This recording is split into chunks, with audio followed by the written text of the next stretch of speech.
See here the transition area. I really did not expect to see any cracks reflecting through this as of yet, but as I will point out to you, they have come through in a few places.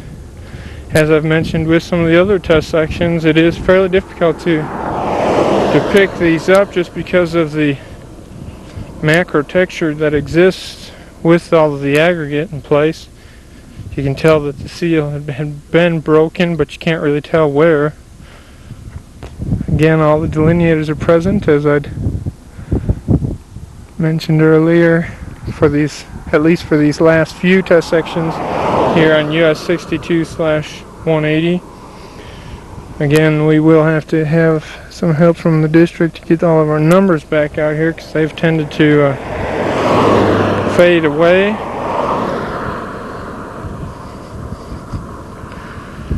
You can see in places where the crack sealing is bleeding through, but other places it's very evident that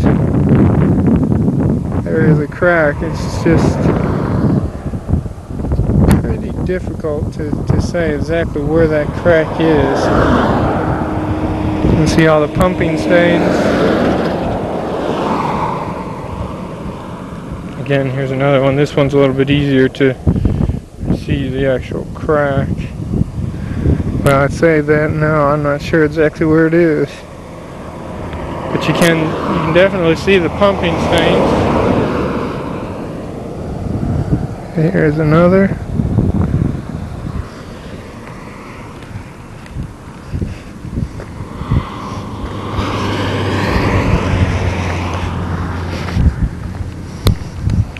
I'm really, like I said, quite surprised to find as many have come through as we see here. See the crack coming off onto the shoulder where it wasn't sealed. Station 1, another little area, looks like it's been bleeding.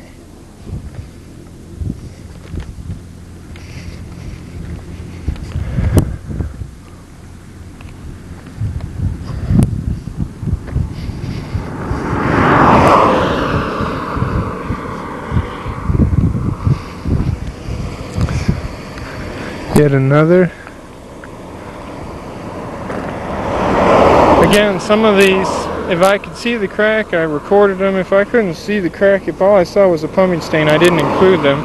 Here you can definitely see the crack. Right there is the opening.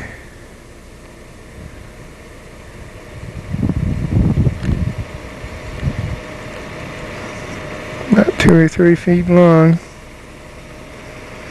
You can also see where the sealant that had been placed over it has bled through in some places. I did not count that as a crack because you can't see the crack, but it probably will not be long before it is a little bit more evident. The seal itself, the chip seal, is in really good condition.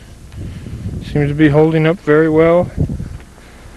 And with the exception of some of these cracks that are coming through, the mat's nice and tight. We're not losing any aggregate. Looks like we're in real good shape. Again, I point out that we do have station markings off on the shoulder to work from. They are about 1 foot offset, it looks like, fairly consistently throughout all of the SPS3 test sections. I'm not sure why or how that happened, but that's worth noting.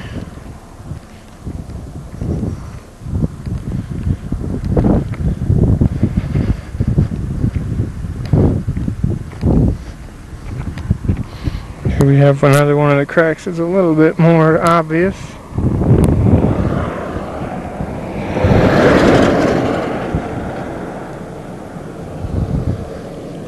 Most of these do not extend across the entire lane width.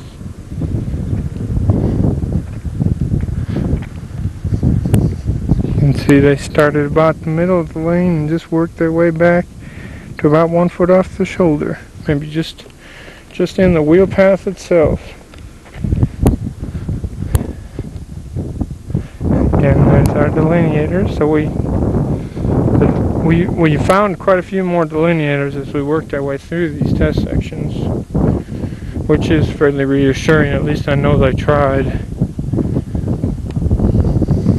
This is US 62/180, looking eastward past all of our test sections.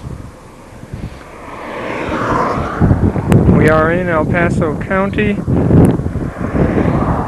about 10 miles east of El Paso. This is looking back towards El Paso and over all of our test sections.